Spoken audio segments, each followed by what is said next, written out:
Assalamualaikum warahmatullahi wabarakatuh. Kembali lagi dalam pembelajaran kita pada kali ini. Tetapi sebelum saya memulai pembelajaran kita pada kali ini, saya ingin memperkenalkan sekali lagi. Saya Rahmatullah Wijaya Suara di Pusat Pengembangan Sumber Daya Manusia Aparatur Badan Pengembangan SDM Kementerian Energi dan Sumber Daya Mineral. Nah, tentunya nanti kita akan terus berkomunikasi silaturahmi melalui berbagai saluran komunikasi, baik nomor telepon dan melalui alamat email ataupun media sosial yang saya coba sampaikan pada kesempatan perkenalan kita kali ini.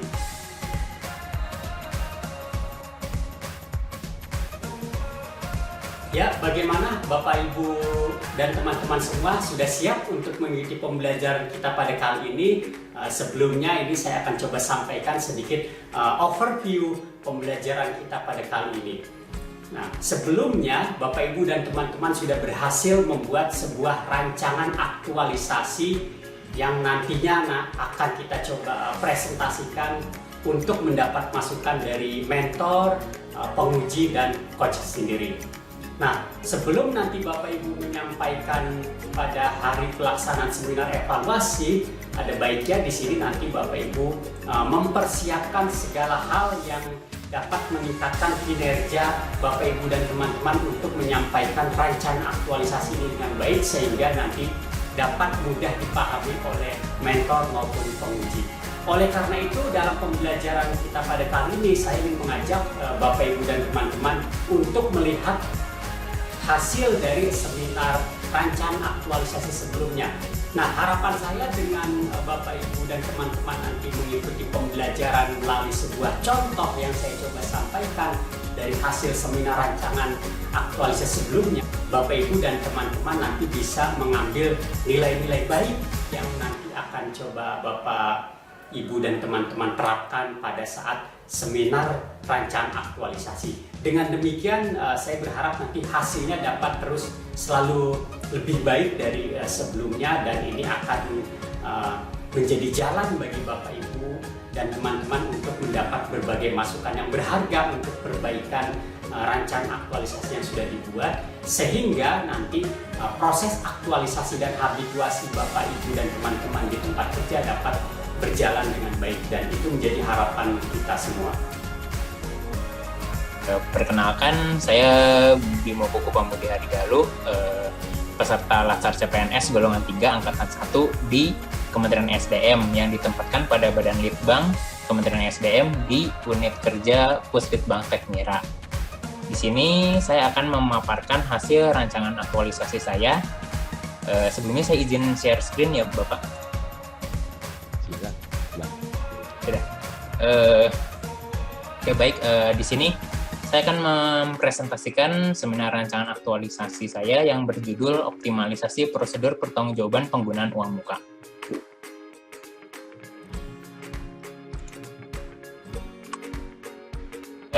Di sini latar belakang dari rancangan aktualisasi saya itu adalah pertama dari UU nomor 5 tahun 2014 tentang aparatur sipil negara. Nah, untuk penerapan nilai-nilai ASN ini akan dilaksanakan dalam bentuk tugas harian dan juga dalam bentuk aktualisasi.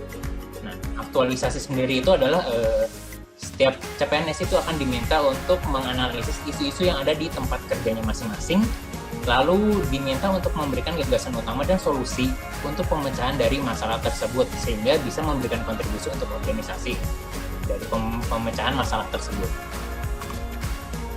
Di sini saya akan menjelaskan sedikit mengenai Puslitbang Tekmira. Puslitbang Tekmira itu berdiri pada tahun 1956 dengan nama Balai Penyelidikan Mineral dan berada di bawah Pusat Jawatan Geologi. Ini ada visi dan misinya.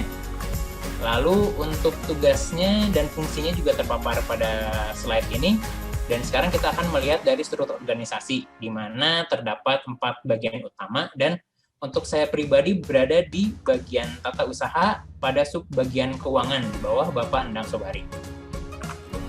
Oke, dari hasil observasi saya selama saya berada di Puslitbang Tekmira, khususnya di bagian sub-bagian keuangan, itu terdapat 3 isu. Yang pertama adalah adanya kesalahan penggunaan akun, di mana ada beberapa kegiatan yang dikelompokkan menggunakan kode akun yang tidak sesuai, Lalu isu yang kedua, mekanisme pertanggungjawaban uang muka belum berjalan dengan baik, di mana pengguna uang muka sering terlambat dalam memberikan pertanggungjawaban sehingga menghambat perputaran uang persediaan di bendahara.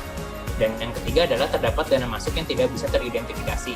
Jadi dana yang diterima di rekening penerimaan tidak diketahui asal-usulnya karena tidak ada informasi pengirim dan juga jasa yang dibayarkan.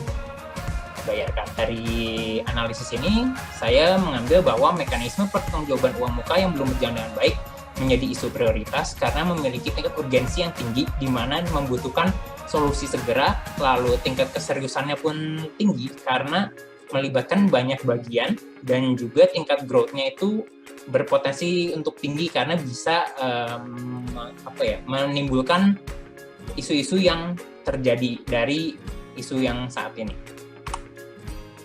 Oke, di sini saya akan melakukan identifikasi akar masalah. Di sini saya menggunakan fishbone diagram untuk melihat akar-akar permasalahan dari isu mekanisme pertanggungjawaban uang muka yang belum berjalan dengan baik. Ada 6 indikator, ada materials, method, measurement, man, environment, dan yang terakhir itu adalah machine. Nah, dari sini saya juga mendeskripsikan masing-masing masalah pada masing-masing indikator. Untuk menentukan indikator mana dan fokus mana yang akan saya pilih, ada baiknya kita melihat dari kondisi saat ini. Di sini untuk memilih mana akar permasalahan utamanya, saya menggunakan teknik why analysis.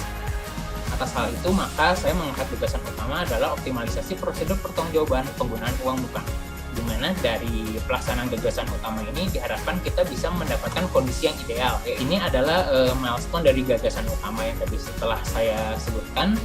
Untuk yang pertama itu adalah pelaksanaan aktualisasi selama 30 hari. Di sini saya akan melakukan perancangan prosedur dan tools pertanggungjawaban, lalu pendampingan dan koordinasi kepada PIC yang akan dipilih. Lalu untuk milestone jangka pendeknya adalah prosedur dan tools pertanggungjawaban dapat dipahami dan dilaksanakan oleh para PIC. Untuk jangka panjangnya akan mendorong peningkatan kesadaran pengguna uang muka dalam memberikan pertanggungjawaban uang muka yang telah digunakan sehingga optimalisasi prosedur pertanggungjawaban dapat tercapai. Nah, di sini saya akan memaparkan 9 rancangan kegiatan yang saya ajukan, namun untuk detailnya akan ada pada slide berikutnya. Untuk kegiatan yang pertama adalah mempelajari SOP penggunaan uang muka, di mana ada 4 subkegiatan dengan output mendapatkan perbandingan antara SOP dengan kondisi real, serta dapat melihat kekurangan pada SOP yang berlaku. Untuk keterkaitannya pada nilai akuntabilitas, bisa mendapatkan data yang akuntabel dan dipertanggungjawabkan, nasionalismenya itu saya melakukan diskusi, etika publiknya itu bersikap sopan saat melakukan diskusi, untuk komitmen mutu, hasil diskusinya akan memberikan hasil yang bermutu, dan anti korupsinya dengan mengetahui kelemahan pada SOP, kita bisa menanggulangi kemungkinan adanya tindak korupsi. Di sini adalah saya akan mengemukakan dampak dari pemecahan isu. Terdapat 3 pihak yang memiliki dampaknya. Pertama, untuk pribadi saya sendiri, mendapatkan pemahaman mengenai kendala yang sebenarnya yang terjadi di lapangan, melihat efektivitas dan efisiensi dari aturan, serta relevansi aturan dengan kondisi yang realnya. Lalu untuk yang ketiga, berpikir kritis terhadap kondisi aktual dan mampu merumuskan gagasan yang baru dan kreatif.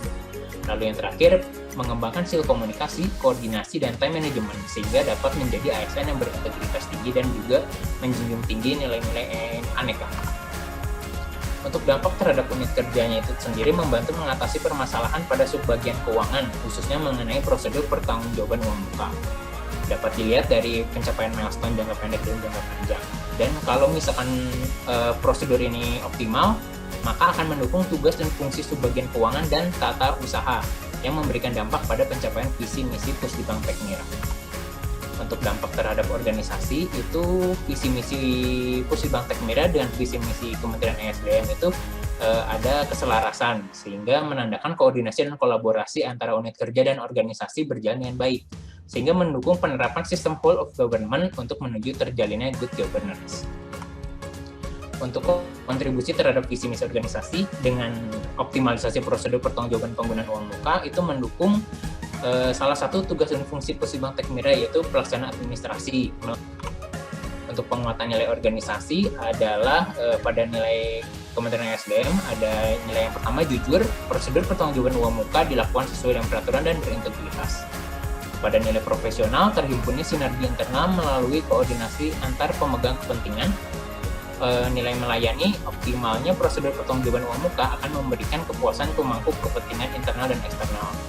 Pada nilai inovatif, permasalahan pada prosedur pertanggungjawaban uang muka dapat teratasi dengan penerapan prosedur dan tools monitoring baru, sehingga tujuan fungsi dapat tercapai. Dan pada nilai berarti, manfaat yang didapatkan berupa kemudahan dalam koordinasi dan juga kemudahan dalam melakukan pertanggungjawaban uang muka. Di sini saya akan menyampaikan jadwal kegiatan aktualisasi saya untuk sebulan ke depan. Lalu untuk identifikasi kendala dan rencana antisipasi, saat ini saya merasa ada 3 kendala yang saya rasakan dan saya sudah menyiapkan rencana antisipasinya. Sekian presentasi dari saya. Terima kasih banyak. Ya, bagaimana Bapak Ibu semua dan teman-teman setelah mengikuti pembelajaran kita pada kali ini, saya berharap Bapak Ibu dan teman-teman dapat semakin siap ya untuk melakukan kegiatan pembelajaran di seminar rancangan aktualisasi ini. Dengan demikian nanti hasilnya pun tentunya akan menjadi baik juga berkat masukan dari mentor maupun dari penguji. Akhirnya saya ucapkan terima kasih. Assalamualaikum warahmatullahi wabarakatuh dan selalu semangat untuk mengikuti pembelajaran pelatihan dasar CPNS ini hingga selesai.